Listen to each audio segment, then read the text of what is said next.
Good morning, everybody. Welcome to another edition of Hawk Blogger Mornings. I am Brian Nemhauser. You can find me on Twitter and Instagram, where we are streaming live. We're multicasting, as they call it, across YouTube and Twitter and Instagram, all sorts of places. But you can find us there at Hawk Blogger. And got a fun show today. This is a show that originally I had scheduled for yesterday. Ended up pushing it out one day, and I'm glad I did because it means that I get to be joined by my buddy Jeff Simmons at Real Jeff Simmons, and we're going to be talking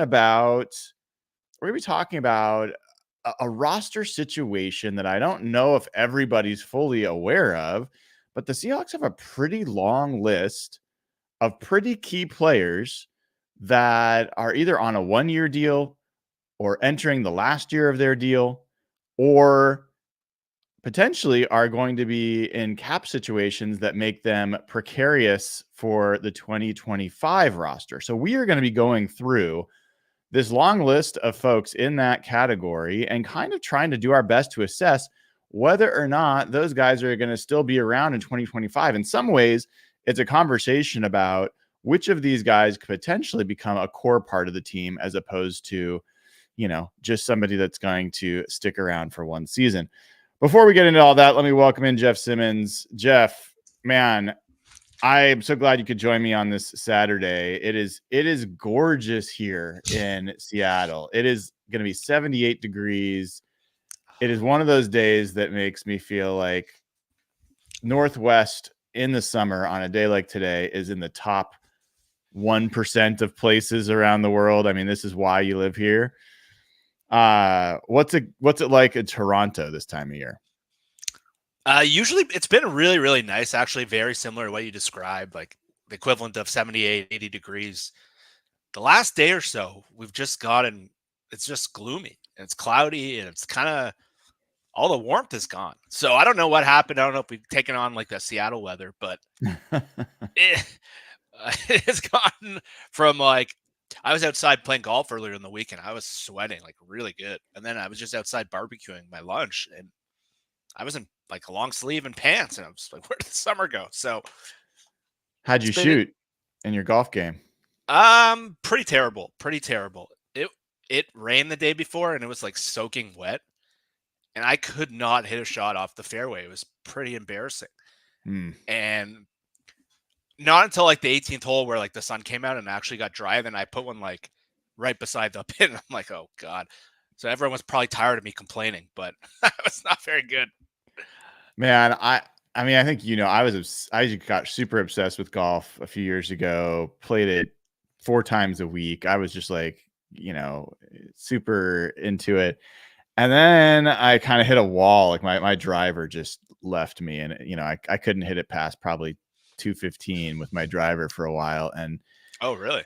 And so I haven't golfed in 6 months. Like I just totally cold turkey. And I've been thinking about playing a little bit lately. I'm missing it a little bit, but like I've been just doing all this hiking. I've been hiking all over the place. Yesterday I went on this almost 9-mile hike up to this peak called Dirty Harry's Peak. And Jeff, I'm telling you, dude, I'm old. Like I'm going to be 49 on Tuesday.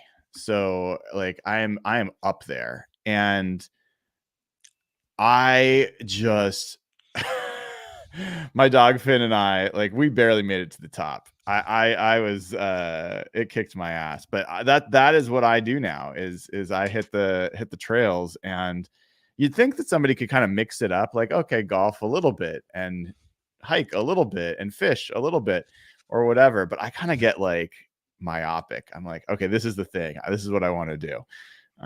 So you get into one thing and that's it. I'm gonna need to pick your brain for advice.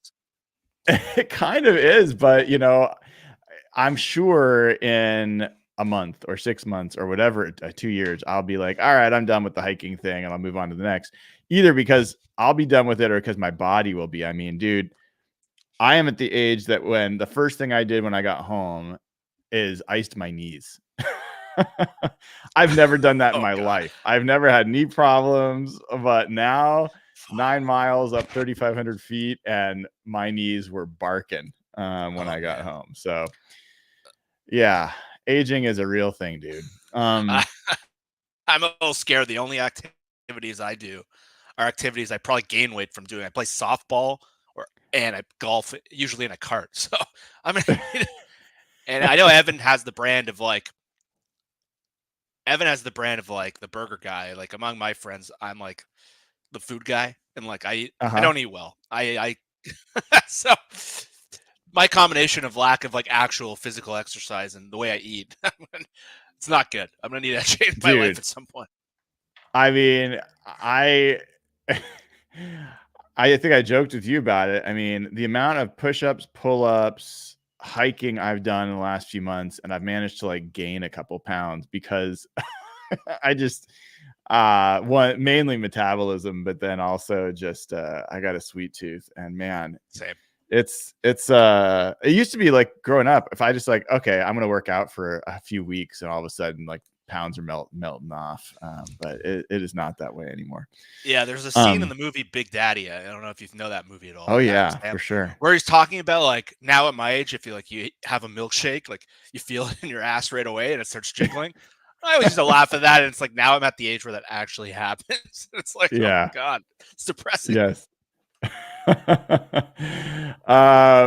So one more thing before we'll get in. I know everyone's like, come on, get to it already. But I asked this innocent question. I thought it was an innocent question on Twitter about I went out to breakfast with my parents this morning, and as I was going to the lot, some like suburban parking lot, whatever, mall, and someone like stops and then backs into their parking spot, and there's a line of cars waiting for this person to back into a spot. And I'm like, my first thought is like, that's a dick move. And the second thought was I see a lot of people doing this. There's got to be a reason. Maybe I don't get it. So I asked on Twitter, like genuinely curious, is there the reason people do this other than it's just more convenient to leave? And I got a lot of good actually answers. Like, actually, it's safer to pull out of a spot, when you can see what you're pulling out into. And if you're driving a pickup, the pivot point's at a different spot. All this is logical. But some of the responses, dude, I got to read you a couple of responses because it kind of cracked me up. This is one. Where is it? Oh, here we go. It's the response was really ? I'll take care of how I park. You take care how you take care of how you park. Deal? I'm like, really? Like, that's what sets someone off? I guess so. Someone else said, is this really that big of a deal? No. Is it a big deal to write a 20-second tweet? Like, I don't know, man. People get worked up about all sorts of things. So yeah, like last week we did that draft, and there were people mad about it. Like, yeah, I don't know. Yeah. Like for me, like I'm a big Seinfeld, Curb Your Enthusiasm guy. That's just like how my brain works. I'm self-deprecating. Like that little minutia of life is like the stuff I could talk about for hours. So like, I will never have problems like those little things. Like if someone does something that I think is bad etiquette, or like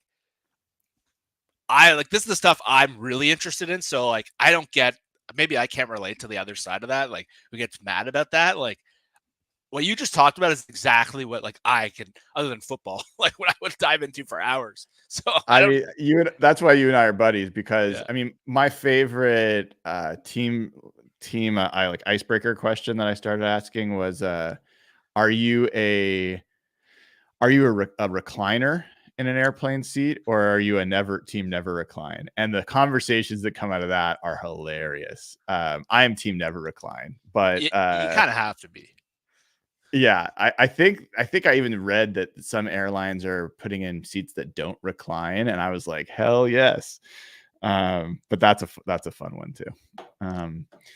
All right. Well, speaking of, I'm a big believer. Yeah, go ahead. No, go ahead. Finish your thought. I was going to say I'm a big talker about like basic airport etiquette. Like I have a system of how I go to the airport and like when I like to eat and all this stuff. So like the recline question is like, right. It's, you learn a lot about someone based on how they act on an airplane, what they do with their seat. The biggest one is what movie they choose. Big character. What, like, give me an example. Like I'm for curious. me, I like to watch movies that I've seen before on a plane because so I don't have to actually pay attention. I can drowse in and out. But like, I don't get why some people are watching these like new hit movies on a plane for the first time on these mini screens where you don't have any sound, and it's like, or they pick like weird movies. If like somebody picks like a comedy movie I find is pretty good, like I'm gonna like that person. If they pick like Barbie on the plane, I don't know. Like, so yeah. So this Jeff, stuff, I like you, dude. That's funny. That's funny stuff. I honestly I can't say I've put any thought into that. I do. I told you I'm twisted. I, I do think that there's times where I can't help myself from watching. Like I will not watch a movie sometimes, but I'm watching over someone's shoulder. Like I can't help because it keeps grabbing my attention. I've like watched like half of a movie over someone's shoulder with no sound. And I'm like, oh yeah, maybe I'll watch that movie when I get home. But yeah, I haven't put that much thought into my movies on planes. I'll think more about it now, though. You're in my head.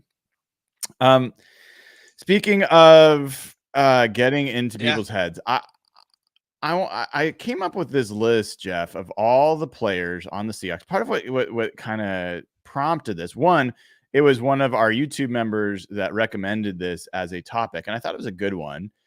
But the Seahawks signed a lot of players to 1-year deals and at most 2-year deals, which are also not that long this offseason.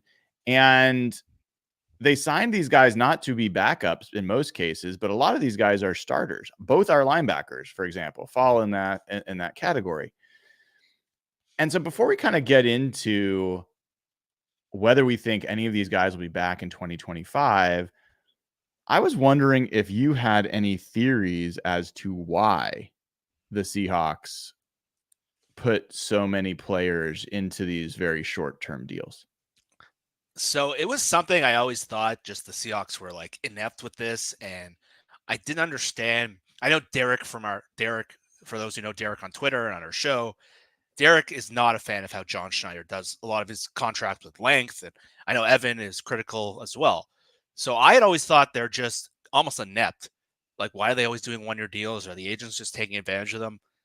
And then Schneider, now that he kind of took over the team, did a lot more media availability this year. And I don't remember what show it was on. It was either a Combine or maybe it was one of the Wyman and Bob shows that I've tried to forget. But he was saying the whole thing is by design. And the reason for that is he says when they're bringing in an outside player, they want to see if they can fit in the building. And then if they can, they'll bring them in for a longer term deal after. I don't love that approach because you're not controlling costs. You're not taking advantage of a down market.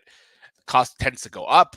But he talked about like what he did with Cliff Averill, I think, and Bennett, and he gave Bennett an extension after the first year, and he did it with KJ Wright in the last year of his deal. But going back, there's not a lot of examples of where that's worked.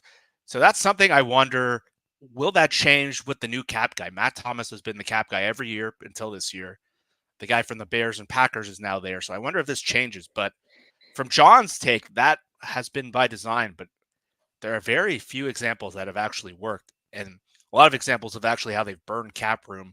Like there was that one year in 2020, they had like $70 million in cap room. It was all burned on these deals. So other than like Michael Bennett, I can't think of a single 1-year deal that they've extended the next year that's worked in their favor. So I was shocked to hear that John said this is literally a franchise like strategy because everyone who studies their cap thinks it's a huge flaw in how they build rosters. Yeah, and I think that's generally been my reaction as well. I think the other couple of thoughts I had, I guess my initial instinct was, even though they're talking about this being a year where they're going for it like any other year, that this is a transition year. This is a new coach on both sides of the ball, and maybe like not to overcommit on any single player until the coaches have a chance to really evaluate and know what they want. And so it gives them more flexibility to say, okay, we're not going to be we're not going to be stuck with a player that is really just not a good fit for us as this new coaching staff gets in. And I think that's likely part of the story. But then there's the other thing I was thinking about just this morning, actually, while I was driving to breakfast. Well, actually, two things. One, I'm wondering, next year's draft is supposed to be a very good draft. It's like the end of the COVID exceptions for college players, and the Seahawks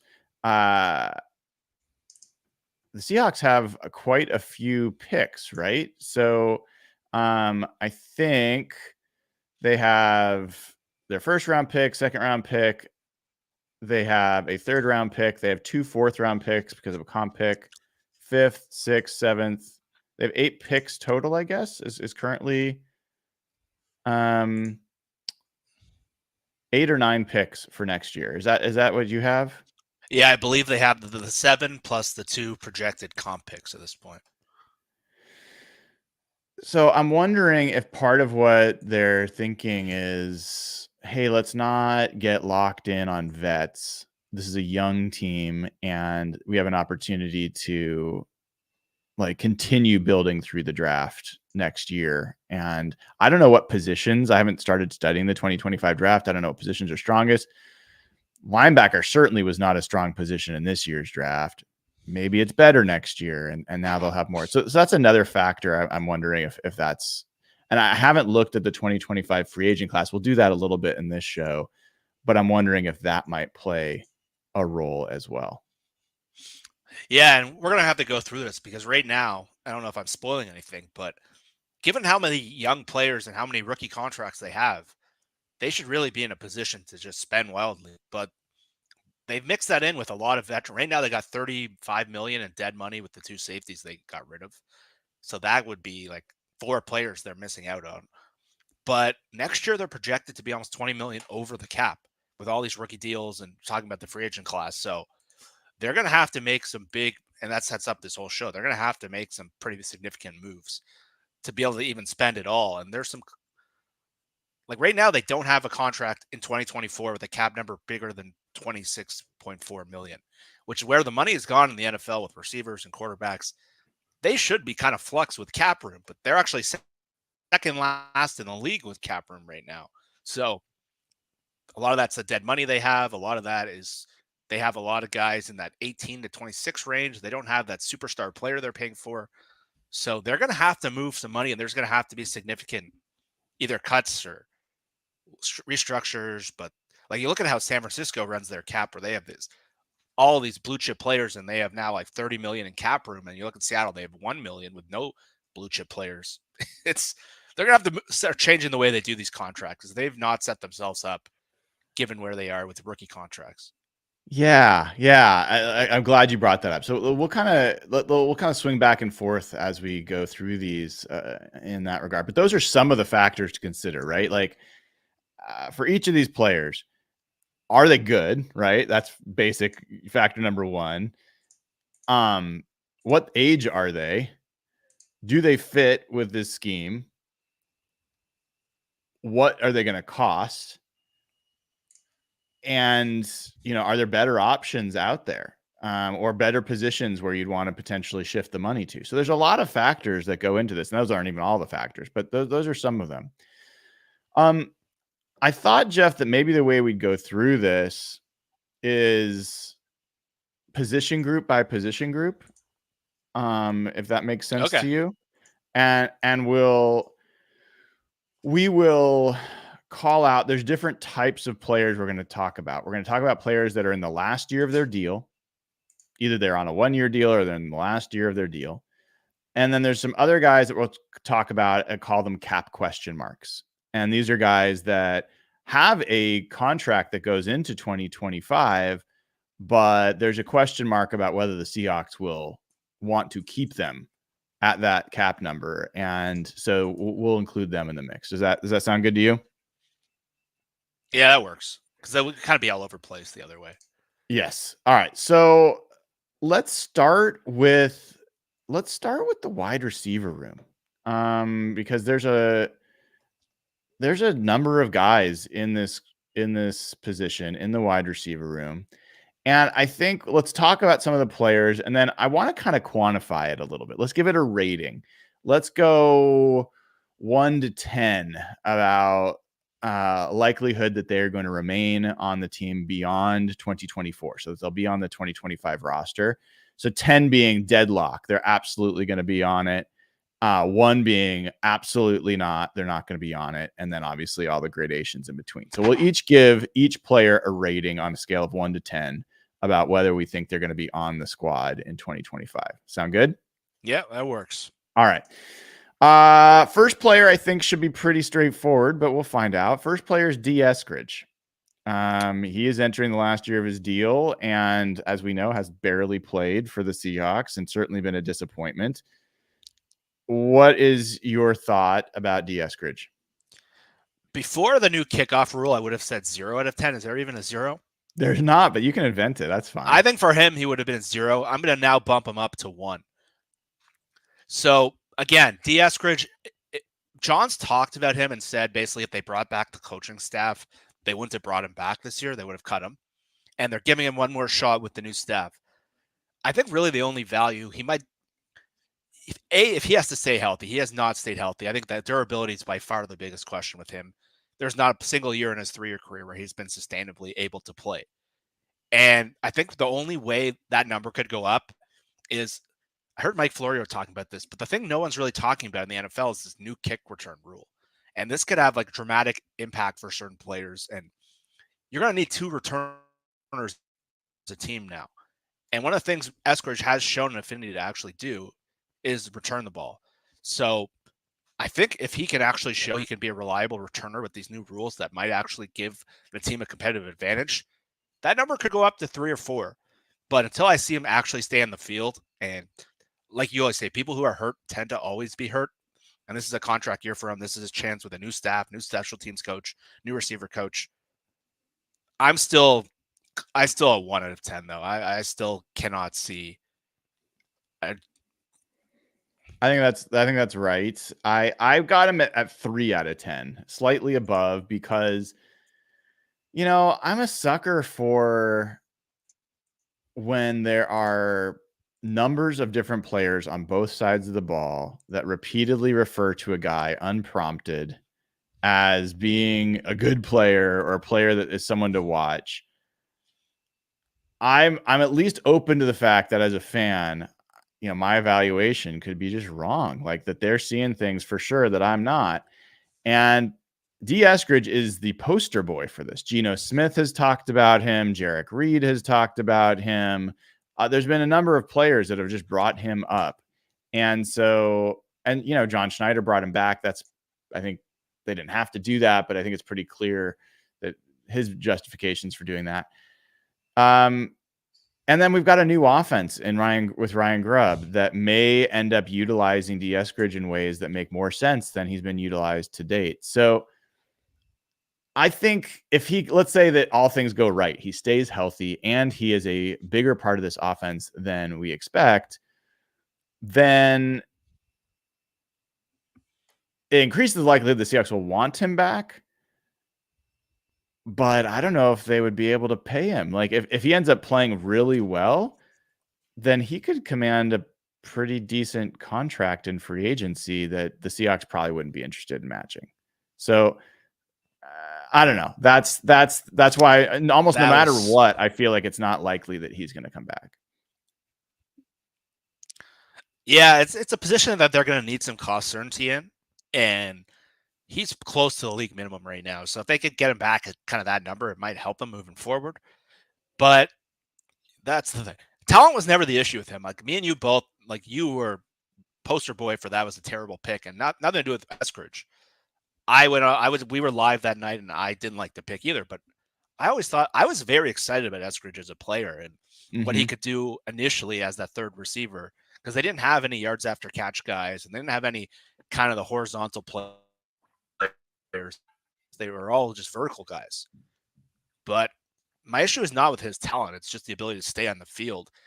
And he just he's been historically a bit of a knucklehead. And I hope he proves me wrong. But the Seahawks also have, now that their coaching staff got ripped apart, there are little plots of Seahawks coaches now all over the league. So someone like Carolina is full of Pete Carroll guys, but John sort of alluded to that the coaches didn't particularly like him. It was more the front office. But Carolina is full of ex-Seahawks and full of ex-Pete Carroll guys. They're much more Pete Carroll driven. So that could be a spot. They don't have a lot of receiving talent. So Chicago, they're loaded at receiver. So I don't know if it's about them, but that's where the Seahawks coaches kind of spread. So there will be some options if he does hit, but I'm with you. I have to see it to believe it. Yeah. That all makes sense. Next guy, also, I think, relatively straightforward. I should stop prefacing it because who knows how you feel. Laviska Shenault signed on a 1-year deal. What is your thought about him? He's still young. He's 25, 26 years old. He's had a up and down career, but pretty down as of last year. What's your thought on him? I'm going to go 2 with him. I think that he was actually a really smart hedge for Eskridge. Their skill sets are almost identical in terms of they're much more horizontal players than vertical players. He's not like coming into the league. He was not known for his route running. He was known for his physical power and ability to get yards after catch. And Shenault, when Jacksonville, where he was drafted, they asked him to play like a slot receiver role, and he just completely got exposed. He had some good years early in his career, and they couldn't figure out how to use him. So I think if he hedges, if he hits this year in that kick return role, I think you might be able to get him for cheaper than Eskridge. So I think that they've done actually a smart job by sort of hedging the same kind of player. And I think if he hits, they don't have that injury history that Eskridge has had. And I think they can get him back for close to the league minimum. So I actually think he's more likely to return. I might be wrong, but they're almost the same kind of player without the injuries. It's just Shenault has not been productive relative to his draft spot. Yeah, I've got him at a 5. And okay. And the reason I've got him as a 5 is kind of some of the things, the same things that you're bringing up, but I interpret them a little differently. I think he's less likely to be a guy that gets a big deal. I think Eskridge is a guy where he hasn't really been on the field. No one's really seen him. If he has a healthy season and then shows out, there's going to be someone who thinks, okay, we're getting this guy on the rise. I think people know exactly what Laviska Shenault is. He does not have more to offer than a bubble screen, one-trick pony kind of player. He's not going to develop into a better receiver. I don't believe that's in his future. And he's also had some question marks about his character and kind of like how much of a professional he is. But so I think that there's a chance that I think the question for him is, does he make this roster? That's a real question. If he does, then he plays reasonably well as a strong, good blocking, good run after catch guy, I think he's totally the kind of guy that could stick around for a few years as a cheap 4th receiver for them. And so that's why I've got him at a 5. I don't think he's anywhere close to a lock, but I think he's got a chance to carve out a spot for himself if things go well. Yeah, it's interesting you see it at highs, but I'm like you. I think he is a great roster hedge to prepare for losing Eskridge. Okay, next 2 guys are not on the last year of their deal. The next 2 guys are cap question marks. Let's start with Tyler Lockett, who restructured his deal and took a little bit of a cut in a way, and he is going to be a $30 million cap hit next year. He will be, 32?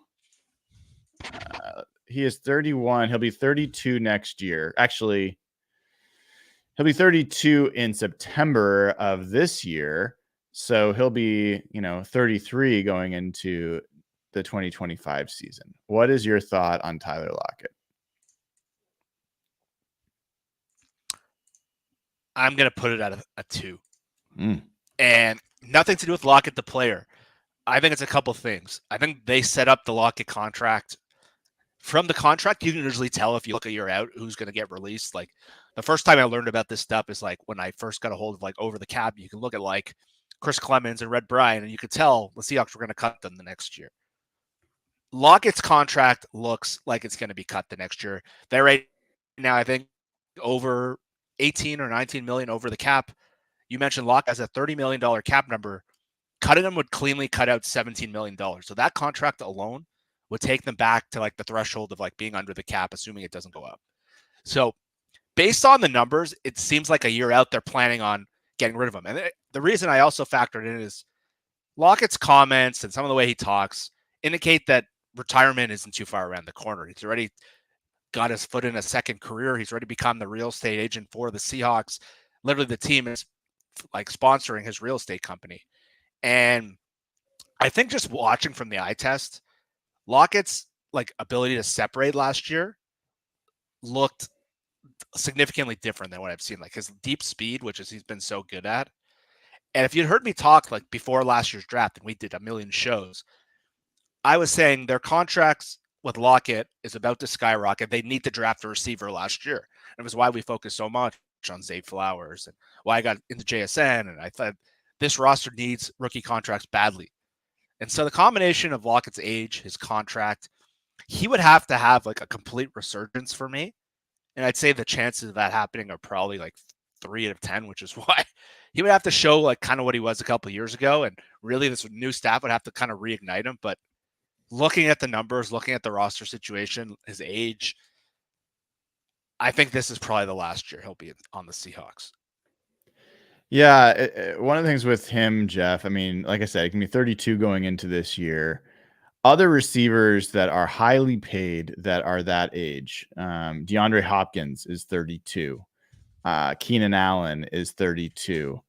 Stephon Diggs is 31. Mike Evans is 31. Cooper Kupp, remarkably, is 31. I can't believe Cooper Kupp's that old. So yeah, wow. I don't know. When you think about, I mean, it's easy to get myopic thinking about your own guys. I don't think Keenan Allen is going to retire after this season. I don't think that DeAndre Hopkins is going to retire after this season. I don't think Mike Evans is, or Stephon Diggs will, or Cooper Kupp for that matter, or Devontae Adams, who's 32. So part of me wonders, I've been banging the drum. Like, I think this is Tyler Lockett's last season. I think he's going to retire. And Tyler Lockett was not terrible last year. He was still like a good receiver. He just was not himself. He clearly stepped back. And now with the way this deal is, I don't think there's any chance that the Seahawks are going to have a $30 million cap hit for Tyler Lockett, even if he has a big year this year. I just don't think they will carry that cap hit. And if they don't, I don't think Tyler Lockett is going to sign somewhere else. I think he is settled into this area. So that's why I've been kind of, in my mind, I think he's going to retire. So I've got Tyler Lockett as a 3 because the thing that I'm struggling with is I just don't know. I mean, the Seahawks could extend him and probably come up with some deal, but I can't imagine that there's the number that makes sense for him to continue playing and for the Seahawks to sign him to. That'll just make sense. And so it feels to me pretty certain that this is his final year. And of all the players you mentioned, Diggs, Keenan Allen, Hopkins, they all got moved in the last year or two for the same kind of reason. Their numbers got to the point where their old teams couldn't, essentially where Lockett is now. Like the Chargers had to make one of 4 cuts. They got rid of Keenan Allen for basically peanuts. Same thing with the Bills. They knew a year out they're going to be in big trouble, so they traded Diggs away, knowing not that these guys aren't good players anymore, but similar to what's going on with Lockett. And he's at that point of his career. And as you said, those guys probably aren't going to retire, but Tyler is such a unique personality for a football player. Has one of the more grounded, has to be one of the more unique personalities we'll ever see in terms of just like how level-headed he is, how professional he is, how smart he is, how career-oriented he is beyond football. Most football players are not set up to have success after football. It's the lifestyle change. And like we've seen it with a lot of guys, even like Richard Sherman, smartest guy we've maybe ever seen football wise and off the field. And all indications are he's kind of struggled with that life after football thing. And I think Tyler is uniquely built to move to the next level of his life. And that's where I sort of feel the same way as you, but who knows? Maybe this new staff can reinvigorate him. Things could change, but me and you, I think are aligned on this one. So the next guy, last guy in the receiver room, DK Metcalf. And obviously this has been a controversial topic all offseason. DK Metcalf certainly isn't someone we're thinking about retiring. He is just going to be, he's 27. He's going to be 28 going into what will be the final year of his deal next year. And he will count $29 million against the cap.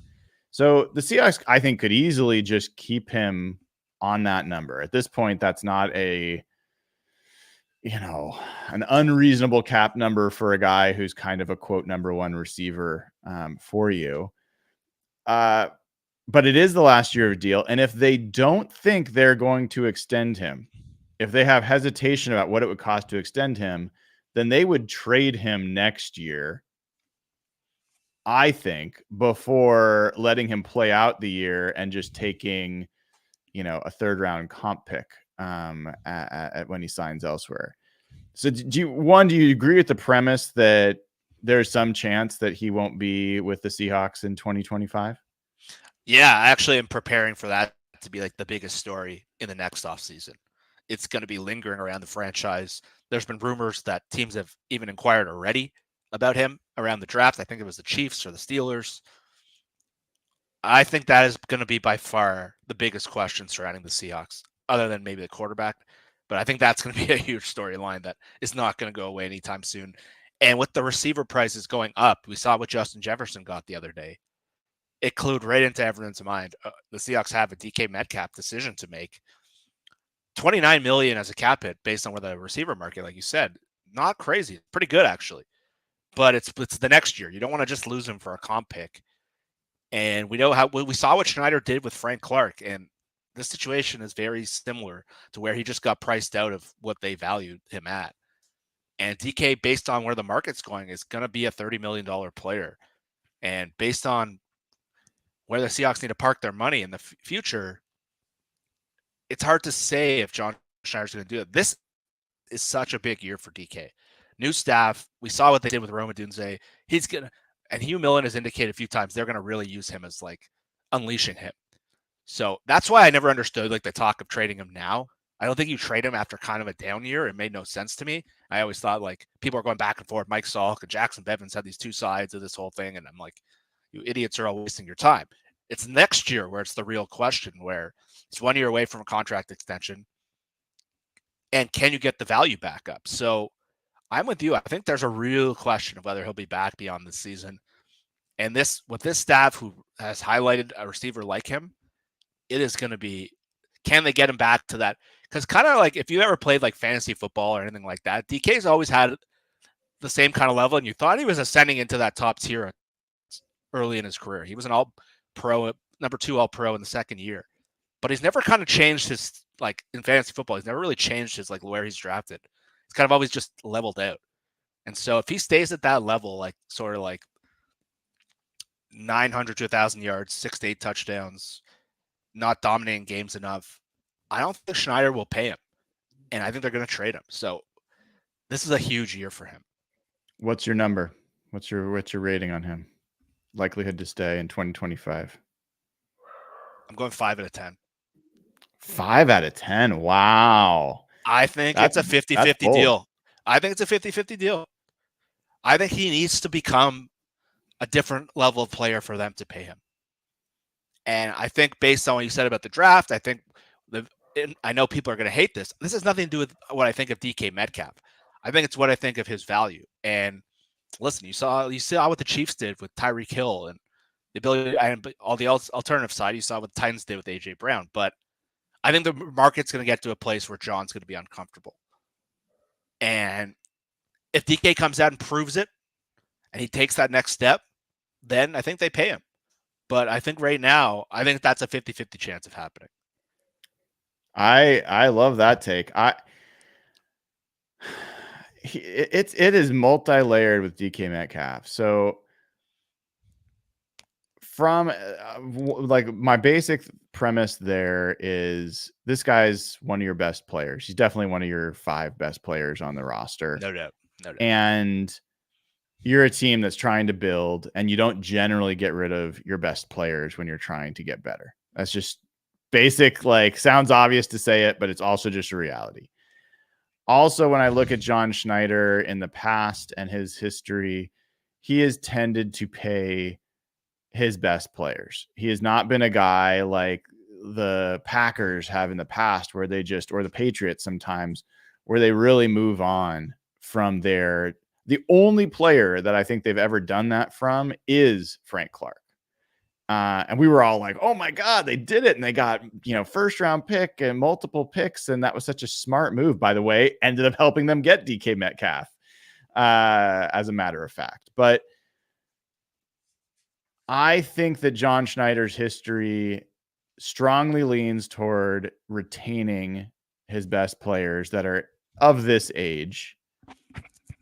And I think the question there is going to be this escalating wide receiver market. That is where I have some question and why this isn't a very, very high number for me. It's a high number still, but it's not like the 10 out of 10, because I can see John Schneider saying, well, I don't know if that's where we would be a better team if we got draft picks and shifted that money to other positions than keeping DK Metcalf. I can imagine John Schneider blushing at the idea of signing DK to a $35 million a year contract. So that's why for me, I've got this as 8 out of 10. So you and I see this one differently. I think that he likely is back. And another part of that is I do think there is some chance that they will just let him play out the year and feel like they've got the franchise tag if they want to keep him around and force him to, they've got some options there. But I agree with a lot of what you said, Jeff. I think that is going to be a story next offseason. I don't think they're going to sign him to an extension this season. And I think DK is going to be looking for a big deal. So I think this is going to be something to monitor for sure. And it is going to be one of John Schneider's biggest decisions that he's got to make over the next few years for sure. Yeah, and listen, I would like them ultimately to find a way to keep him, but I'm trying to just indicate what I think led to the Frank Clark thing is where the market went. It wasn't what they thought of Frank Clark. I think it got to a point at that time was like $18 million a year for a pass rusher at that time with the cap. I think that just messed up their budget and what they projected for him, and they said, okay, we got to take the value. That's what I see with this scenario. I don't see them having an issue with DK, but he's always sort of been rumored in these trades, like even in the first year when they traded Russell, before that draft, before they extended him, he was in rumors this year. He's been in rumors. So I don't know if that's from other teams. I don't know if that's coming from DK's camp. He's just always sort of been in the market. So I kind of expect those rumors to really resurface next year. But here's the tricky part. If you're the Seahawks, can you lose DK and Tyler at once? That is a lot to lose. I am higher on JSN than any people, but if you have him and no one else, then you're basically starting over at that position. So that's a huge factor. And we're going to talk about this a little bit later, but I think a big factor for that decision is what happens with Geno. If they move the money to Sam Howell, you can afford DK at that expenditure. If they retain Geno or bring in another high-priced quarterback, I don't know if there's room for both based on where their money is. Yeah. We will get to quarterback a little bit later, but that wide receiver room, we just went through it, and the only one of D. Eskridge, Laviska Shenault, Tyler Lockett, and DK Metcalf that got a grade over 5 from either of us was DK Metcalf, and that was only me. So 1 out of 8 ratings were over 5. So this wide receiver room could look very different in 2025 than it does now. I think Jake Bobo, as much as, he's kind of a meme at this point in that, some people think of him as the next great thing. Other people are like, this guy barely did anything last year, but he got a lot of press. I do think that Jake Bobo is going to have a chance to step forward. We don't know. Derek Young, as silly as it sounds, he could step forward this year. There are guys, and people are going to laugh. Aesop Winston Jr., I think, is a potentially pretty good receiver, but he's blocked by a lot of other players. I don't think he is a number 1 or number 2, but he could be a pretty high quality slot receiver. And then you've got the draft, which every single year is churning out top shelf receiver talent.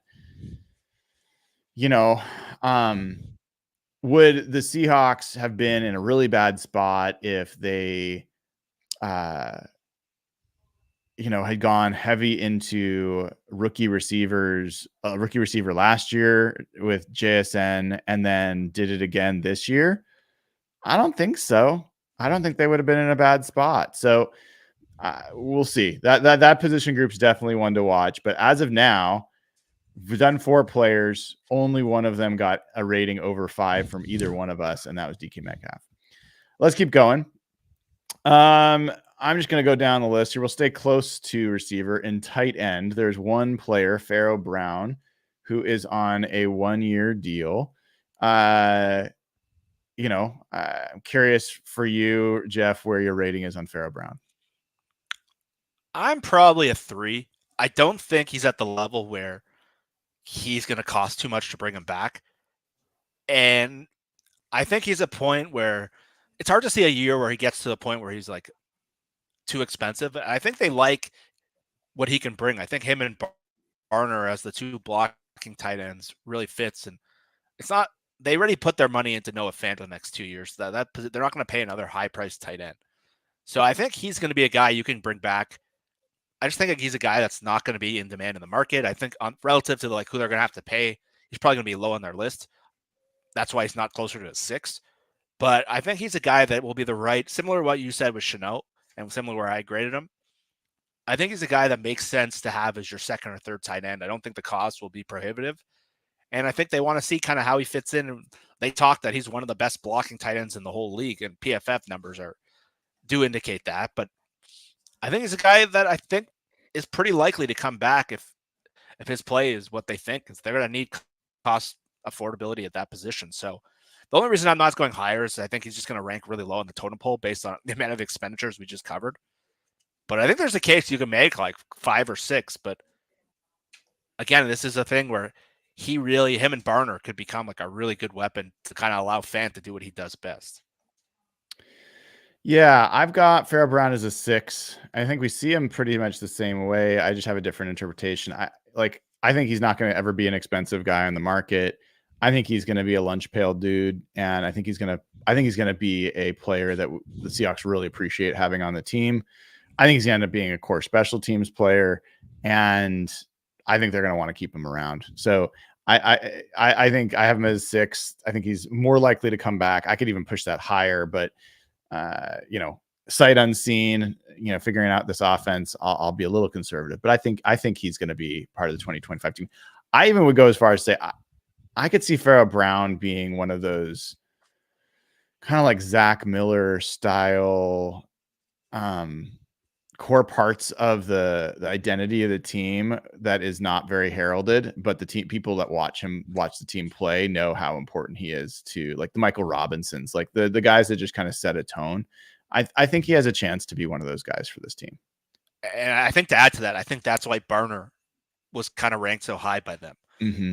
Barner is a really unique tight end relative to the other tight ends that were there in that range. I know some people liked some of the more receiving tight ends or some of the more balanced tight ends. I think the fact that they highlighted Barner and they drafted him probably a round earlier than we would have expected, I think that adds to exactly what you're talking about. Let's stay on the offensive side of the ball, and let's go to the offensive line. There's 3 guys, and we're going to kind of rapid fire these guys as a group. Stone Forsythe will be in the last year of his rookie deal this year. Laken Tomlinson, the 1-year vet contract he signed, and Nick Harris, the center, expected to be the backup center, signed a 1-year deal. What are your numbers for Forsythe, Tomlinson, and Harris?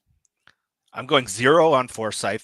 I think he's already essentially been replaced. I think I don't see what he brings to the table at this point. Garrett Greenfield ultimately can probably replace him next year on the roster if he's a practice squad guy. I don't see what reason there'd be to bring him back unless he had like a crazy breakout year.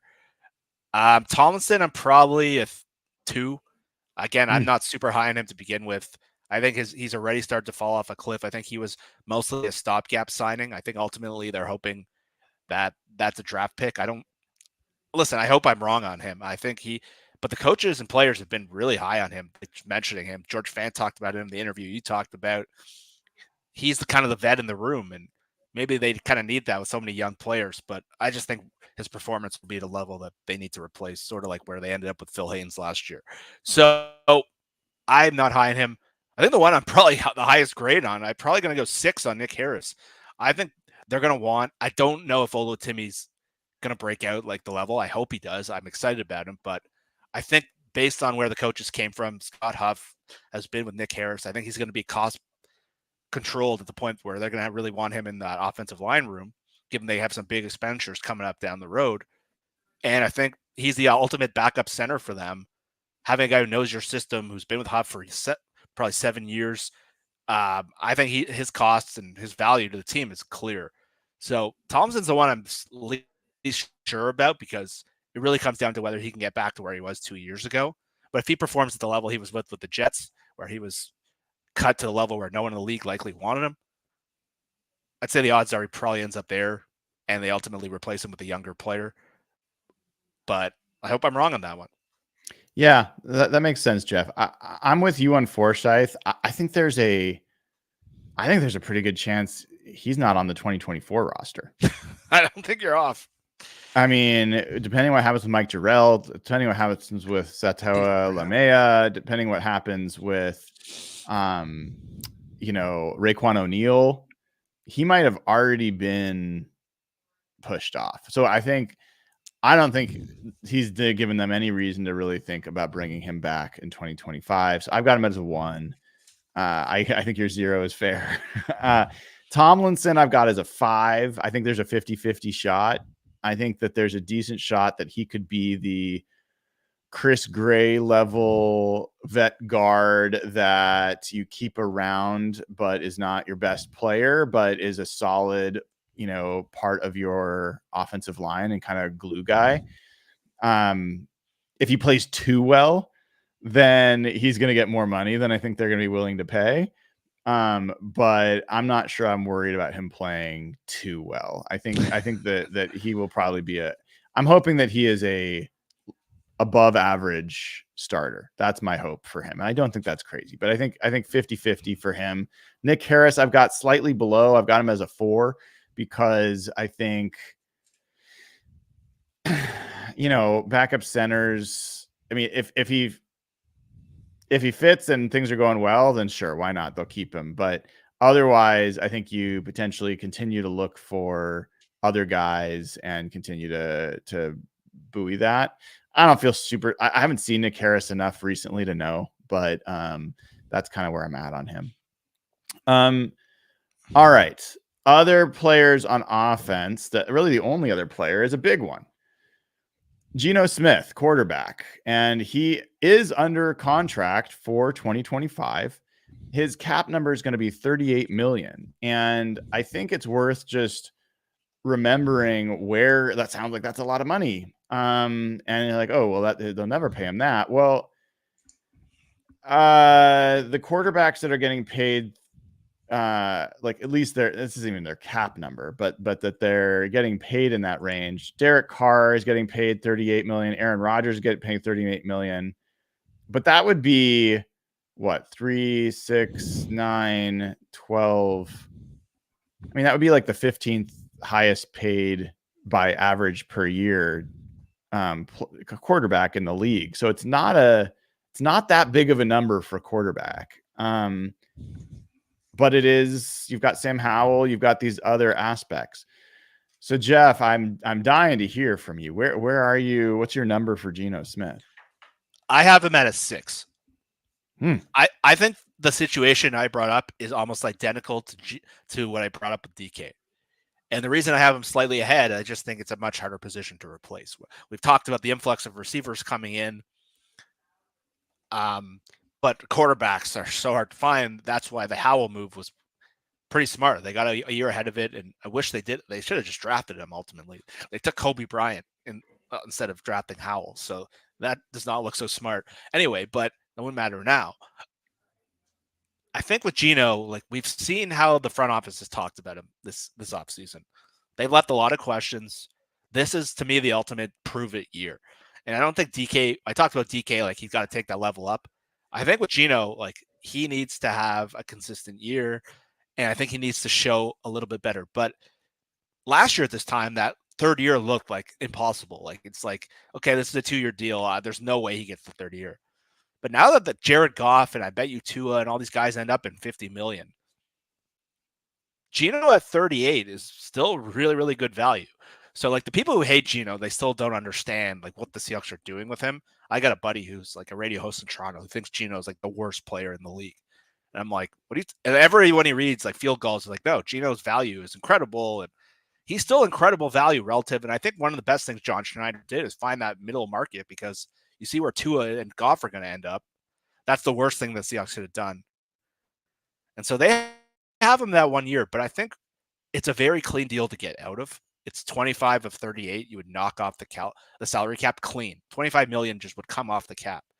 So I think based on the way they've talked about him, how clean it is to get out of his deal and his age, I think he really needs to have, it's a prove it year for him. It's a new staff. They made him the starter, but the way they've talked about him has changed a little bit. And everyone who's been around the team so far has been pretty positive about Geno. They said, like when you watch him play, like he looks like a starting quarterback. And that might not mean anything, but you know what it looks like when you see it.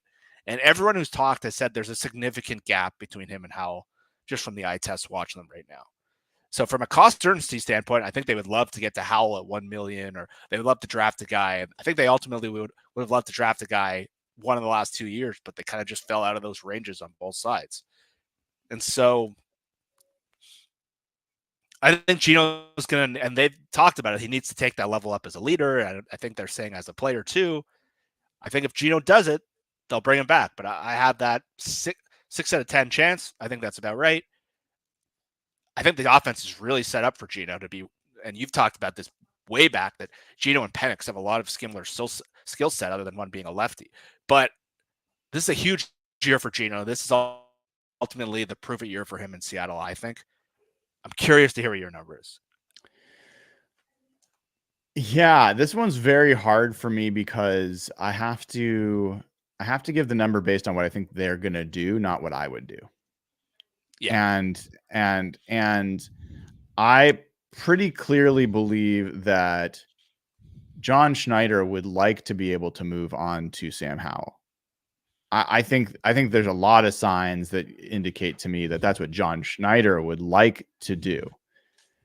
And I also think that there's signs the coaching staff feels that pressure and feels that direction from their boss in that regard. And so in that sense, you know, next year is also Sam Howell's last year on his rookie deal. And if you want to get a view of this guy and make a decision about whether you're going to make him your next franchise quarterback at will be age 25 for him next year, then next year's the year to do it. And so here's the scenarios I see real quick, Jeff. The logical thing to me is Geno Smith will be turning 35 in his 2025 contract, right? Yeah. Season. The price by itself is fine. I think you can play him at that price, except unless you need to clear cap space and then you need to extend him. And that's where things get complicated. But if they just, like, a lot of ways it makes sense to play him next year under that contract and then, you know, say goodbye after that. If they feel like they've seen enough from Sam Howell will not have played enough at that point to warrant a big contract from any other team on the open market. So they could probably get a pretty good team friendly deal and move to him. And so my best bet is that I got him as a 7, that I think he will play here in 2025.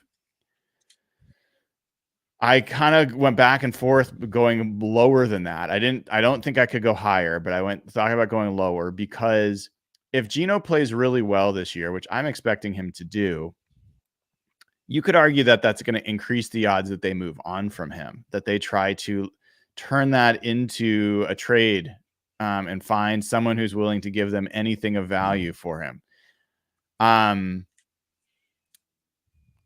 I also could make the case that if he plays really well, that they'll extend him because, he could easily play for another 3 years. I don't see any slowing down of Geno from an age perspective. So for me, if it was me as a GM, this number would be like an 8 or a 9 based on what I'm expecting. But based on my reading of this organization, I think that their bias is toward moving on, and they're going to be looking for ways and reasons to do so. Yeah, I see a lot of similarities between where Matt Hasselbeck was after 2010. And Hasselbeck had a real up and down year. He had a good playoff game, but I don't know if that was a John thing. I don't know if that was a Pete thing, but they were at a similar point in their career. They could still play a little bit. They still provided you pretty good performance. I think Geno, where he at, projects much higher than where Hasselbeck was at that point based on injuries.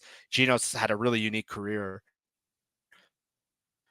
But we saw them kind of move from that player, take the year hit with Tavares Jackson, and then set up the next couple of years of the franchise. So I don't know if you see that as an adequate comparison because Geno's still projecting up and Hasselbeck was completely going down at that point. But you've made the comparison of just their ceilings and their playing style and what they bring to a team and how you can win a Super Bowl with that kind of quarterback. I see a very similar decision in the road coming after this year. So this is the ultimate prove it year for Geno. And yeah, I'm 7-6. I think that's the right number. I'm a sucker for players that people are betting against that I think are wronged. And so I am certainly like all in on the Caitlin Clark bandwagon right now. Like I hate the conversations there. And I'm just cheering for her to shut everybody up. And Geno Smith is similar, different ages, different sports, different genders. But I want to see Geno Smith come into this year and just shut everybody the hell up. I want him to change the conversation. I'm so sick of the conversations. He's a bridge player. He's fine for this. There's always a qualification. I think he's so much better than people believe that he is. And to be very clear, he has not proven that yet. He has not played so clearly great that people can really defend that. But that's my read of this player and the person. And so it's a huge year for him. I hope he just absolutely blows up. And I hope he makes this hard as hell on John Schneider. I hope that John Schneider has to I hope his whole tune changes. He's like, yeah, we always knew this was Geno's team. What are you talking about? Like, I would love that. But it is Geno's he's got to perform this year. And unfortunately, even though the offensive line should be better, you and I talked about it on Wednesday, this is still not a very good offensive line. So he's not in the best situation, but he's in I think a better situation than last year. And so, yeah, I'm really hoping. I do want to get to the super chat from Eric Kinnaman. Thank you so much, Eric, who's also a YouTube member. It says, good morning. Thank you for the content. Well, good morning to you, Eric. If you want to be a YouTube member, the way to do it is pinned in chat. It's also in the description of the video. Would appreciate it. And folks, if you haven't already, please like and subscribe to the video and to the channel. It's something that we obviously spend a lot of our time on and really appreciate. Means a lot to us when you support the show just by taking a quick second to click like. Helps grow the community and help other people find this conversation that we're all having. So appreciate you doing that if you can.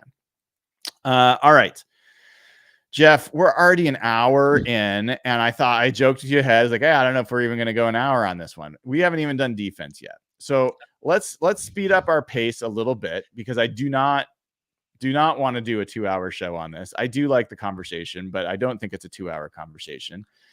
But let's turn our attention to defense, and let's start with the linebacker room. because I think this is one of the most fascinating ones. And so I'm gonna break my own rules because we'll probably talk about this one longer anyway. But Jerome Baker and Tyrel Dodson, both on 1-year deals, both projected to be starters for you. And there's not anyone behind them other than Tyrese Knight, maybe, who's projected to ascend. What's your number on these two guys? This one is the impossible question because Dodson is a complete projection. He's had basically like 6 games of quality play, and he was a backup the rest of his career. Baker is a guy who we know what we can get, but he's had a lot of health concerns. The reason the Dolphins moved on was not play or contract him, it's purely he couldn't stay on the field, and he's already come into camp with the Seahawks, and they're talking about his lower leg injuries. So, I'm just throwing this out there. I'm gonna go a 5 on Baker. I think if he can stay healthy and play, I think he is the higher ceiling player. I think he's a guy like what you're going to get. I think he's going to be a reliable coverage player. But I heard one of the front office guys talking about the 2 linebackers, and they described Dodson as like the thumper and Baker as like the more finesse coverage guy. And I see that as a spot they can replace. So I'm going to go 5 on Baker. I'm going to go 4 on Dodson because I just think there's a chance that he is a guy that they're going to really want to replace with a draft pick. I think he was more designed as like the 1-year stopgap. See if you do have anything there. See if you can hit that flyer. But I have this weird thought that like Tyrese Knight might actually be good, but I think I'm just convincing myself into this. But I'm going to go 5 and 4. I'm curious. That was by far the hardest one for me.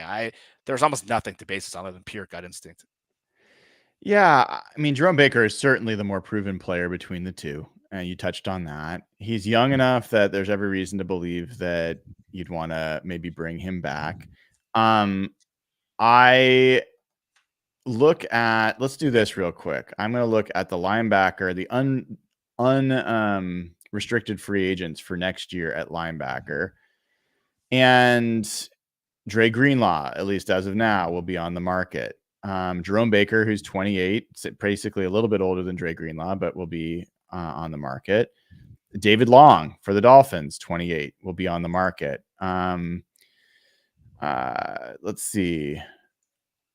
Obviously, Dodson's 27. He's a year younger. Devin White for the Eagles will be on the market. Zaven Collins, he's an edge player. That's not really the same. Jamin Davis, who I talked about from Washington, former first-round picks, 26, will be a free agent. There's some names in here. Willie Gay will be a free agent again from New Orleans. I think that where I end up is I put Jerome Baker at 5. So you and I are at the exact same. It's 50-50 because here's the thing, Jeff. If he plays as well as I hope he plays, are they going to be able to afford him next year? Like, he's young enough, he'll get a good contract. And are they going to be able to afford to invest significantly in the linebacker position? If so, then I'd raise this up. But generally speaking, I think it's a 50-50 bet because he has to play in a specific level of good to fit their pricing that they're going to need to pay. Tyrel Dodson, I've got as a 6. So you and I see that a little bit differently. I think Dodson's a guy, former undrafted free agent. Even when those guys hit, they generally are less demanded and less demand for them on the market because people still have their draft priors about their physical limitations and other things. I have a feeling Dodson's going to play pretty well for this team, and I think the Seahawks are going to value him more than other teams. So my guess is Dodson will be back. But to your point, I mean, it's really lame when we have grades that are around 5 because like, what the hell is the point of listening to us say, hey, it's a 50-50 bet? Like, that's a hot take, helpful, but it's really anything else would just be silly to say because I just don't think I don't have enough information yet. Neither one of them have even been on the field yet to be able to assess that. So that's the linebacker room. Let's move to the safety room because the defense actually has some really fascinating spots. Julian Love and Kayvon Wallace both will be on the last year of their deal this year. Kayvon Wallace only signed a 1-year deal. What's your number for Julian Love and then Kayvon Wallace? The Seahawks seem to have a really high opinion of their safety group. And the versatility and the new coaches, especially, and some of the front office people, whenever they ask, like, what are they excited about from the offseason, they all talk about the safety group. And that's a spot like some of the more film-driven Seahawk writers actually think like they're going to be in big trouble this year. And their ceiling is really low. So I think the numbers are going to be higher at that spot. It's a spot that they do have not a lot of cost certainty. They don't have any rookie deals in there, really, other than some of their backups. But I think they're going to like what they have, and I'm going to go a 7 on Love, and I'm going to go a 6 on Wallace. I think one of those guys is going to sign, and I don't think it'll be both. I think they can't have 3 guys making over $5 million at that spot. I think they're going to have one of them will be back as a starter, and I think they're going to draft that spot next year. So I think I'm betting on Love over Wallace, but I'm curious if you're the opposite. But I think Love is a guy who I think could really be a really good playmaker in this defense. And I think that him and Jenkins really match really well. So I think Love's at the point where his age, he's not going to cost a ton. And I think they can get that position at a level that they're really happy with the versatility. I think next year they're definitely going to draft at that spot. But yeah, I'm a 7 on Love. I think that's my highest grade of anyone maybe so far. Yeah, this is a fascinating room for a lot of the reasons you mentioned. I'm pretty high on this group in general, and I've gotten higher and higher on Kayvon Wallace. The more I've watched and listened and talked to him, I think there's a lot to like about him. And the only thing that gives me some pause is I also really like Jarran Reed, and maybe Kobe Bryant is a guy that steps forward. I don't know. Like, we'll have to see. But if some of those young, controllable players step forward in safety, then I think the likelihood that they will try to move on from some of these more expensive veterans increases. So that's the only reason I wouldn't put this really high. I've got them both at 7, Julian Love and Kayvon Wallace. So you and I are pretty similar. I think Kayvon Wallace could be an ideal third safety for this team. And I think he also has been through enough teams already that if he fits well for this team, that the Seahawks, may value him differently than other teams. The thing that could push him down a little bit, could he be the Geno Stone of this defense, where he has such a good fit with Mike McDonald's defense and has such a standout year, or Julian Love for that matter, that the team's like, I'd rather take the comp pick we're going to get for him leaving and play one of our younger players than sign him to another deal. So I think there's some chance of that, but my guess is Kayvon Wallace is going to play just well enough that he's going to be a guy that they want to bring back and be part of this team. Yeah, I just pulled up the free agent list. There are a lot of safeties hitting the market. I don't know how many are going to actually hit the market, but there is a lot of volume. So, like a guy like Julian Blackmon this year, who's 27 years old, he's had injury issues, but he's been a pretty good player when healthy. Like, he didn't sign for very much. It was a 1-year deal. He's in the market again next year. I think that's sort of where I could see Love ending up. And there's guys like Buda Baker and Javon Holland and Justin Reed, who's 28 years old. And there's some really good players hitting the market next year. So I think there's going to be a spot where you see right now the volume of safety players are going to just keep getting bigger and bigger. You see Quandre and Justin Simmons, they're still on the market. And Justin Simmons has been a Pro Bowl player. Quandre has been probably more by reputation than play the last couple of years. But they're kind of having trouble finding that sweet spot of what they're worth and what teams are willing to pay them. I think the safety position is not going to super skyrocket in price for any of these guys. So I like the likelihood of at least one of them coming back. And I think one of the young players will fill one of those spots or a draft pick. But I think they'll have the room to bring back one of the 2 guys. I'm bracing for either Diggs or Simmons to sign with the 49ers at some point before the season. I know. They opened up a ton of money. Yeah. And it just makes sense, but I hope that doesn't happen. Know. All right. So that is the safety position. Let's move to another interesting part of the secondary, the cornerback room. Michael Jackson, Tre Brown, Artie Burns, all on the last years of their deals. What are your numbers for those three, Jeff? I'm a 1 on Artie Burns. I'm a 2 on Mike Jackson. And I'm probably a 4 on Tre Brown. And again, Okay. I think highly enough of Tre Brown that I drafted him in our NFC West draft, probably higher than a lot of other people would. I just think the fact that they got 2 corners in the draft this year and they had the 2 guys at cost certainty, I think that didn't play great for Brown or Jackson moving forward because I think they can just keep that group cheap now. And I think Brown's going to ultimately play well enough where he's going to get paid somewhere else. Yeah, you and I see this the exact same. I have the same numbers for those 3 guys. I think Mike Jackson, in some ways, he's like could be a really good fit for what Mike Macdonald likes to do. With the draft picks that they added and the way that I think that room's going to potentially shake out, I'm just not sure that they're going to pay the money, what's a premium position, to bring him back. Tre Brown, huge fan. Obviously, if folks didn't see the interview I did with him before, you should check it out. It was a fun interview, and I believe in this guy. I don't know if you've seen the pictures of him. He's definitely put some weight on, some strength, muscle on this offseason. He talked about in my interview with him about how he wants to get back to being a real enforcer against the run and being a big tackler. I just think this guy's smart. I think he's going to thrive. I talked about the Geno Stone kind of player at safety. I think Tre Brown could be the Geno Stone kind of blow-up player that no one was expecting in Mike Macdonald's defense and price himself right off this roster. So, which is good for him, man. Like I'm cheering hard for all these guys. Artie Burns is just, he's not that old. He seems like he's a super old vet. He's not that old. He's in his 20s still. I just think that there's too many other younger players. But again, I would have given him a 1 as a chance to be back on the roster this year. And sure enough, they re-signed him. So who knows? But I think we see that relatively similarly, which means a significant amount of turnover at the corner position, if true, and a chance for Nehemiah Pritchett and DJ James.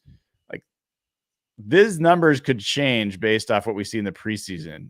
If those guys look like they're not going to be NFL quality corners. I mean, they both were picked late. Let's not pretend that they were like first or second round picks.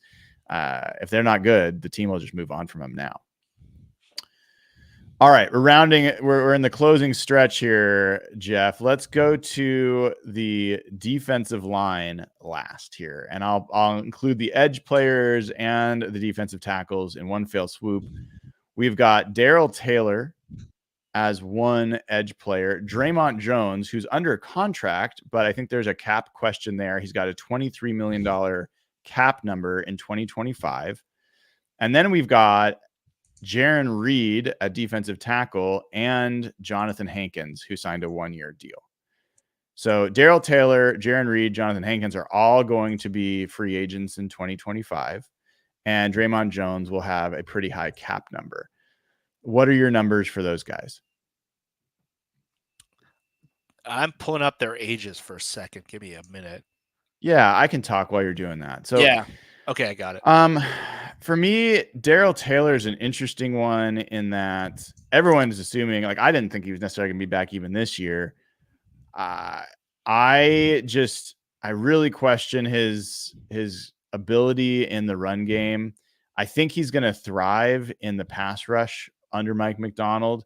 I think that I'm going to give him a 2 because I think even if let's say he's had 9.5 sacks a couple years ago, let's say he has 11, 12, 13, 14 sacks, something crazy. I don't think the Seahawks are going to re-sign him. I think that's a guy that they'll let go, and some other team will spend a lot of money on him, and they'll get a comp pick. Draymond Jones, I'm going to say 8. And this is a huge, huge change for me because I was assuming this guy was off the roster based off of his size relative to Mike Macdonald and how he's used. This guy has gotten more highlight from the coaching staff and the personnel department than almost any other player on defense this offseason. They seem to have a real strong opinion of how he fits in. And I think the more that Dre Jones emerges on the edge as a base down edge player, the less I think Darrell Taylor has a spot on this roster. And so I think that they are going to feel really good about Draymond Jones. The cap number is a question mark, and so I think there's a chance that they might move on. But I just have this feeling that he's going to be a guy that really steps forward for them this year, and that they're going to want to keep around and not let go. Jarran Reed, for me, I've got him as a 6. Now, they've got a lot going on in the defensive tackle room. You know, a lot of people have pointed to him as the leader of that room. I don't think that he is going to command enough money to where they won't be able to retain him. He had 7 sacks last year. He had the second most pressures he's had in his career with 43 pressures. If you heard Mike Morris in the clips I was playing yesterday on the show, he was just going off about how he thinks Jarran Reed's the guy that's going to be most unlocked by this defense. So if he's just that perfect of a fit for what is going to now, hopefully, Jeff, be the strength of this team, the defensive line, I love saying that, then I think that they keep him. I think they find a way. I think he's going to want to come back, and I think they keep him. So I've got him as a 6. Jonathan Hankins, I've got him as a 4. Older guy. I think they might find a Matt Gotel, or they might find a younger guy or Cam Young or something that they feel like they can move on from Hankins. This year, I think Adden Dirty wanted one of his vets and wanted to have some certainty there. I think they're going to try to get younger at that spot starting next year. So those are my 2 for Darrell Taylor, 8 for Draymond Jones, 6 for Jarran Reed, and 4 for Jonathan Hankins. What are your numbers? I'm a 1 for Darrell Taylor. For the exact reason you talked about. I think the fact, if he blows up, and I was shocked they brought him back. I thought he was an easy move off from last year based on how he played last year. I think if, like, say Mike McDonald unlocks him, then he's priced himself out of Seattle. Biggest reason is Chena's contract number goes up a significant amount in 2025. That's where you really see the extension. I think it's up to like $23 million. So they're not going to be able to pay him and another edge guy, I don't think. Even though his year 1 cap hit would be low. So I think even if he plays well, the best case scenario, I think he's played himself into another team. I think for the most part, we know how much he wants to play the run. And I think really Taylor projects as like a pass rush only guy. So I don't think there's really room. I think that's a guy you can draft almost every year. And Taylor also seems a little goofy. I don't know, like personality wise. I don't know if that fits in. And again, listen, that's not a problem. That's just him. He's more of a lighthearted, kind of a goofy guy. I don't know if that fits with McDonald. He seems a lot more serious, business-like kind of guy. So I don't know if I see the mesh there. So I'm pretty close to 1 on him. Draymond Jones, I'm going to go at 6. I think you put to the case of why he'll be back. And I think there's a good reason, but he just has to do it. I think you can see like what Clowney did last year, and I think you could see the fit so well.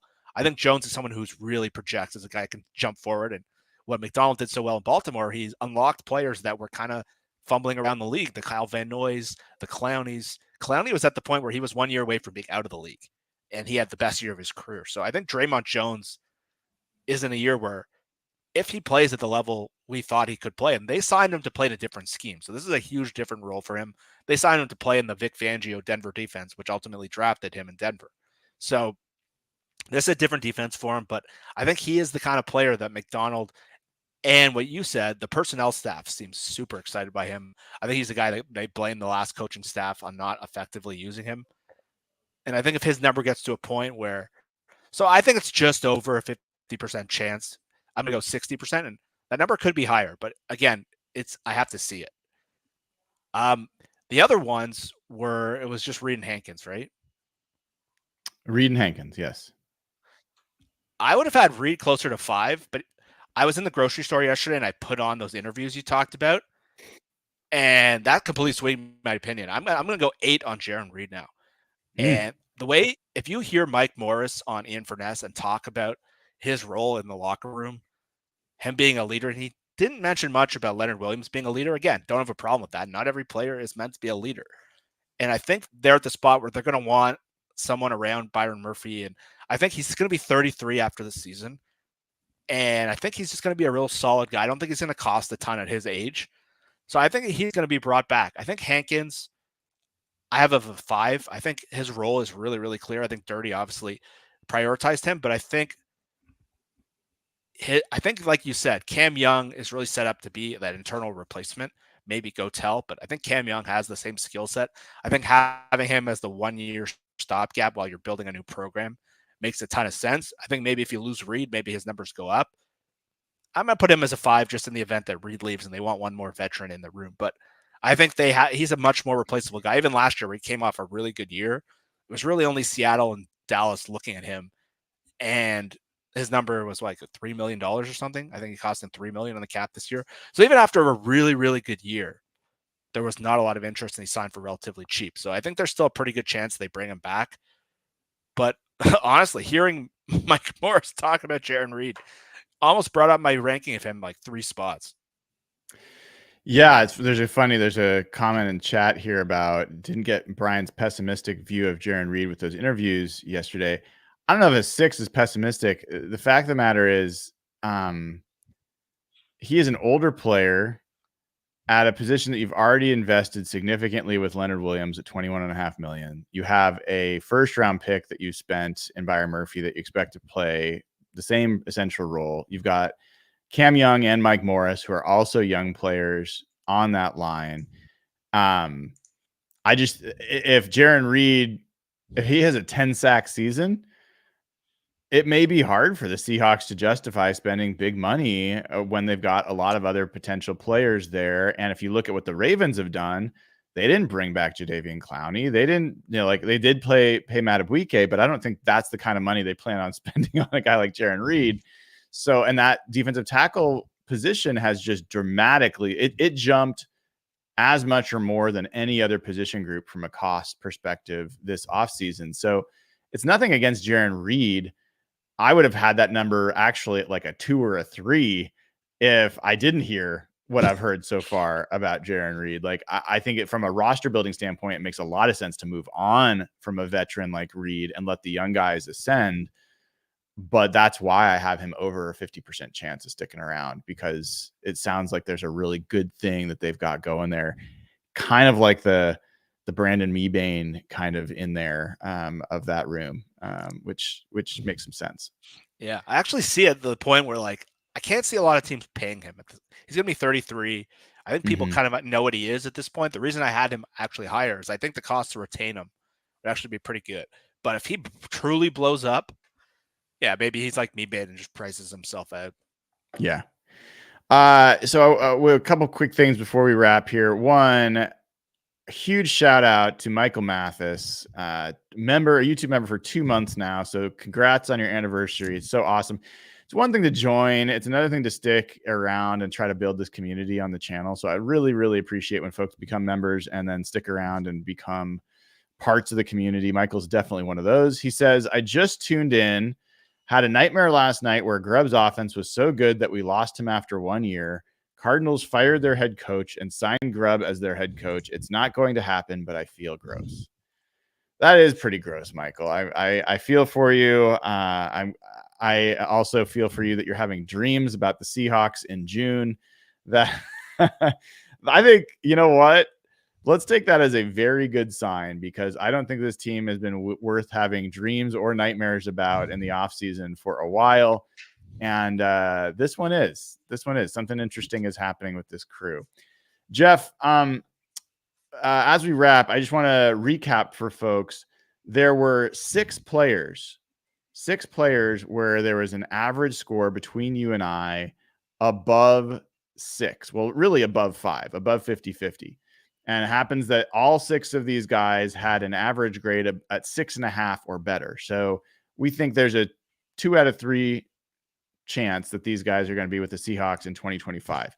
Those players are Julian Love, Draymond Jones, Jarran Reed, DK Metcalf, Kayvon Wallace, and Geno Smith. Is that any of that surprise you? Is those the guys we're saying those guys are going to be with the Seahawks? I mean, Kayvon Wallace kind of sticks out as an interesting one there. Yeah, I think he's someone, if like we didn't study the offseason at all, I probably would have had him as a 1, like similar where I had other guys.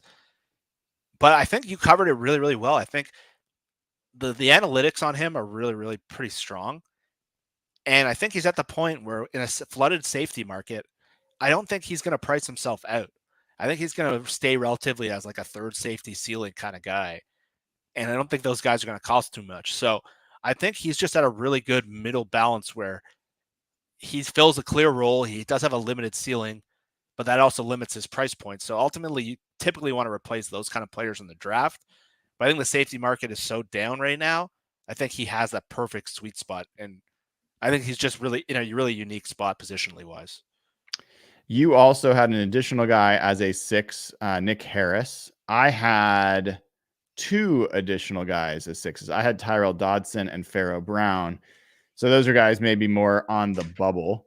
We both had Jerome Baker as kind of a 50-50 guy. But yeah, I mean, that means guys that we had moving on, most likely, Jonathan Hankins, Tre Brown, Laviska Shenault, Laken Tomlinson, Tyler Lockett, D. Eskridge, Michael Jackson, Darrell Taylor, Artie Burns, Stone Forsythe.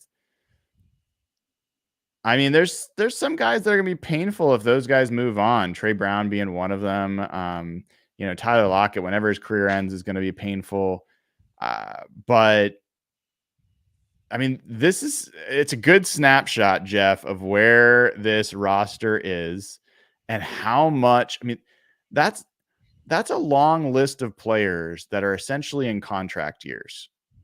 Yeah. With a new coach, with a young ascending, hopefully, a team, and a front office that now has full control over personnel decisions. So it's going to be fascinating to watch how this kind of moves along over these years. Yeah, like they have a ton of like high profile decisions that a lot of teams don't. A lot of teams will have 1 or 2. Like Dallas has like an insane thing going on with Parsons and Lamb and Dak all at the same time. But the Seahawks, and that's why I ultimately have said the whole time, like this is to me a development year. It's like a setting the tone of a new program year. And it's a year where I'm not really looking at wins and losses. And I know that will like shake some people, but to me, it's about setting up like the next window for the team.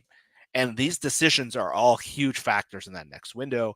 And that's why this year to me is such like an evaluation season, because you have high profile decisions with some of their highest paid players, Geno, DK, Lockett, Draymond Jones. And so this year, that's what it's about to me. It's about figuring out where they are, because they have to make a uniquely amount of tough decisions. A, just to get their cap right in order, and B, because of the nature of the number 1 receiver, the quarterback, one of your highest paid defensive players, the whole safety group, the whole linebacker group. It's a fascinating time for the Seahawks. And there's no, for me, like it's hard to imagine them being boring this year. They could be bad. It's possible they're bad, but I don't think they're going to be boring. And they have so many interesting position groups. They have so many interesting decisions coming, which is not ideal, but I think it fits where the program is ultimately. Yeah, really well said, Jeff. We've got another 2-month YouTube member, Noah Berman, says, "Thank you for the hard work and the daily stream, guys." He says, "See," so everyone can give him a hawk out there. Appreciate you, Noah. Really appreciate you being a YouTube member. The link to join as YouTube members in chat, it's also in the description of the video.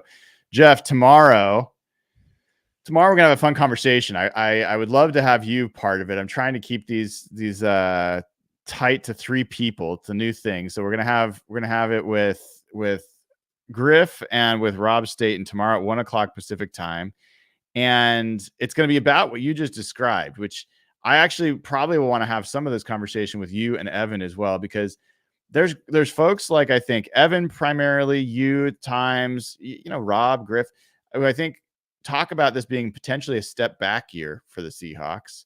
And when I look at the Seahawks offense and the Seahawks defense, I have a hard time seeing how they're going to be worse this year.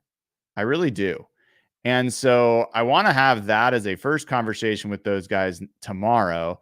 And then I want to get into the conversation of, hey, you've got Mike McDonald and you've got Ryan Grubb. Which one of them are in position to make to lift their side of the ball more next year? Which side is going to be the most improved side of the ball next year? I think you can make a case for both. And so I'm looking forward to that conversation tomorrow, 1:00 Pacific time. So people should tune in. That'll be coming up on the channel. Also have some fun shows this week. We'll see if we can lock down days and times. We're hoping to get Big Ray Roberts on the show at some point. We're still trying to figure that out. Hoping to get Duke Manyweather. If you know him, he's a great offensive line evaluator as well. And Maura Dooley will be joining Real Hawk Talk Wednesday night. Big fan of Maura. If you don't know Maura, she is very smart, bright producer over there on 710 ESPN, and also just does a bunch of stuff relative to fantasy, and just I think has done some good interviews. So looking forward to bringing her on this week as well. So a lot of good content coming up next week. Jeff, man, well, we got a super chat. I should get to this before we go. This is from Garth Knight. He says, Jeff, can the M's get Vlad Guerrero? You guys going to give us Vlad Guerrero? Because the Mariners could use him. Ultimately, like, I would be okay with it. I would love to see that for just bring some joy to you guys. He's a very like smiley, energetic player, but the front office of the Blue Jays right now is like a complete clusterfuck. Oh, sorry. And it's a very arrogant front office that likes to double down on their decisions, and I can't see them admitting defeat with Vladdy Guerrero. Mm-hmm. I think they're so stubborn they'd rather lose him in free agency down the road than give him away. And I think they're at the point, they're sort of like where the Seahawks were after 2021. They're in this like weird no man's land where like their prospects haven't worked out. They have a lot of older players that are declining. And the Seahawks have actually done a remarkable job. And funny enough, you've been tweeting about that this week. And the Seahawks after 2021 were like, they're good, but they have all these old guys and they're not going anywhere. They don't have like the blue chip young players anymore. That's the Blue Jays. And it's a horrible place to be. The Seahawks trading Russell and the drafts saved what could have been. I remember us talking after 2021. We're like, this is going to be real bleak. And it hasn't been great, let's be honest, but it's been a lot more fun than it could have been had they not got that top 5 pick from Denver or the Russell trade. And if they hung on to Russell and went the other way with that, I think it would have got really bleak. And the Blue Jays are in that spot. So I'm going to say ultimately no, but for your sake, I hope I'm wrong. We will be certainly monitoring that. Folks, if you haven't already given the show a like, please do. Really appreciate it. Helps other people find the show and also just grows our community, which is part of the point of all this, believe it or not. And subscribe to the channel and also join as a YouTube member. We had a couple of our members commenting here on their 2-month anniversary. Would love to get more people as long-term members on the channel. Link is in the chat and in the description of the video. And join as a patron member, patreon.com/hawkblogger. Speaking of Mariners, that gets you instant access to the Slack channel where people are talking about the Seahawks and the Mariners all the time. Throughout the game, we're talking Mariners. So it's a great place to join there as well. And you get the audio versions of this podcast ad-free with, nice, sweetened, boosted audio. So I highly recommend patreon.com/hawkblogger. Great way to enjoy the show on the move. All right, man. That was Jeff Simmons at Real Jeff Simmons. Appreciate you, my friend. Have a great rest of your weekend. I'm Brian Nemhauser. You can find me on Twitter and on Instagram at Hawk Blogger.